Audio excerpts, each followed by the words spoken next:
অনেক ধরনের কোর্স, অনেক ধরনের স্ক্যাম, অনেক কিছুই অনেক মানুষ করার চেষ্টা করছেন। দে আর মেকিং কুইক মানি, কয়েক কোটি টাকা ইনকাম করে ফেলতেছে, অ্যান্ড তারপরে আসলে তারা বিভিন্ন জায়গায় গালি খাচ্ছে, বাট দিন শেষে দে মেড দেয়ার ফরচুন। এই কফিটা, এটার অ্যাকচুয়াল ভ্যালু হয়তো ইম্পোর্ট করেছে, সবকিছু মিলাই এটার অ্যাকচুয়াল প্রাইস ধরেন 240 টাকা। যেটা হচ্ছে এই 240 টাকার প্রোডাক্টটা কেউ একজন প্রাইস রাখছে 2200 টাকা, তাতে সমস্যা নেই। আপনার মার্কেটে যদি মানুষ কিনতে টাকা দিতে রাজি হয়, ক্যাপিটালিস্টিক সোসাইটিতে আপনি বিক্রি করতে পারেন। সমস্যা হচ্ছে এলিমেন্টস আছে কম টাকার, এবং আপনি ফেসবুককে অ্যাবিউজ করতে দিচ্ছেন এইভাবে যে এইটা 230 টাকায় মানে কিনে আমি বিক্রি করবো 1200 টাকায়, মাঝখানে ফেসবুকের $2, $3, $4, $5, $6 হয়ে গেল, মাস শেষে আমার 200 টাকা থাকতেছে।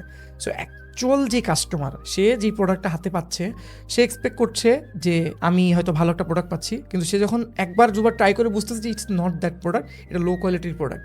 সো রিটেনশন, একটা বিজনেসের মেইন যে ইঞ্জিন, রিটেনশন হচ্ছে না, কেনার পরে সে আর কিনছে না। সো আমি এই পয়েন্টটা নিয়ে একটু চাচ্ছি আপনি কথা বলেন যে এইটা দিয়ে আপনি আসলে কি দেখেন, কারণ মার্কেটে অনেক কিছু আপনার কানে আসেন।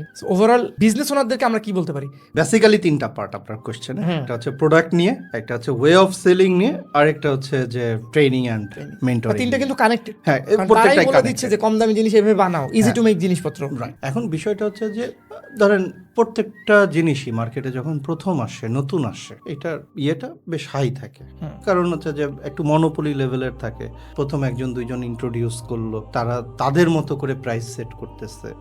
আর এমন তো না যে কোকাকোলার মতো হচ্ছে যে সিক্রেট ইনগ্রেডিয়েন্টস আছে যে শুধুমাত্র এই কোম্পানি সেল করতে পারবে। এই প্রোডাক্টগুলো তো আর এই লেভেলের প্রোডাক্ট না, কমন প্রোডাক্ট, কমন সোর্স। তো যখনই কমন প্রোডাক্ট কমন সোর্স হয়ে যায়, এটার লাইফ সাইকেলটা খুব দ্রুত শেষ হয়ে যায়। ঝামেলাটা কখন হয়? কারণ যারা শুরুর দিকে করেছিলেন তারা তো টাকা কামিয়ে নিয়েছেন, কিন্তু অধিকাংশ জয়েন করে যখন এটা হচ্ছে যে পিকে যায়, আরে আল্লাহ প্রচুর প্রফিট, মোরিঙ্গা পাউডার যে কোনো প্রোডাক্টই হোক প্রচুর সেল করতেছে, তাহলে আমি ওইটা সেল করি। এই একটা প্রোডাক্টের যখন হচ্ছে লাইফ সাইকেল যৌবনে যায়, টপে যায়, পিকে যায়, তখনই ওইটা সবার চোখে পড়ে, তখনই সবাই গণহারে আসে এবং এটা ডিক্লাইন স্টেজটা খুব দ্রুত আগায় আসে।